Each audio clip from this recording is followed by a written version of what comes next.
আজকের গল্প দেয়ালের ছবি। অনেক অনেক দিন আগের কথা। সেই কালে আমাদের দেশে ছিল ঘন বন। আমরা তখন বনের ধারে এক গাঁয়ে থাকতাম। চাষ করতাম, বনে শিকার করতাম। সে ছিল বড় সুখের দিন। কোথায় হারিয়ে গেল সেসব সুখের দিন। সেই কালে বনের ধারে গাঁয়ে থাকত এক শিকারী। সে সবসময় বনে বনে ঘুরত। তার ছিল না কোনো ভয় ডর। উল্টে বনের পশু পাখি তাকে ভয় করত। হাতে তীর ধনুক গুলতি নিয়ে সে ঘুরত। এমনকি রাতে শোয়ার সময়ও তার বিছানার পাশে থাকত তীর ধনুক গুলতি।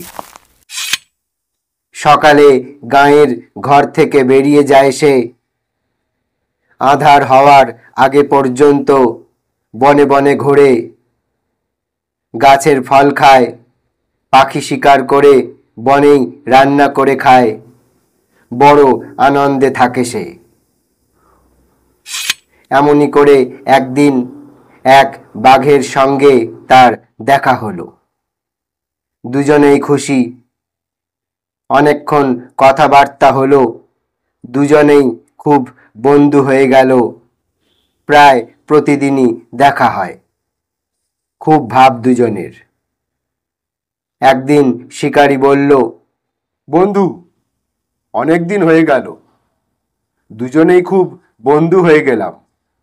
তাহলে চলো একদিন আমার বাড়িতে, আমার ভালো লাগবে।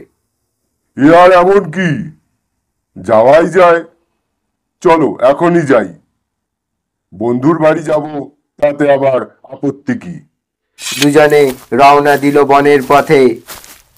বন পেরিয়ে মাঠ, মাঠের পাশে ফসলের জমি, তার পাশেই শিকারীর বাড়ি। ছোট দাওয়া পেরিয়ে তারা ঘরে ঢুকল। ছিমছাম পরিষ্কার সুন্দর ঘর, চোখ জুড়িয়ে যায়। বাঘ ঘরে ঢুকে মাটির ঠান্ডা মেঝে বসে পড়ল। আহ, কি আরাম! শিকারী লোটায় করে পুকুরের ঠান্ডা জল এনে দিল। বাঘ জিভ দিয়ে চেটে চেটে লোটার জল খেলো। বন্ধুর দিকে ডাগর চোখে চেয়ে রইল। বাঘ হঠাৎ চোখ ফিরিয়ে ঘরের দেয়ালে একটা হাতে আঁকা ছবি দেখতে পেল। উঠে ছবির কাছে গেল। দেখল একজন মানুষ শিকারী দাঁড়িয়ে রয়েছে।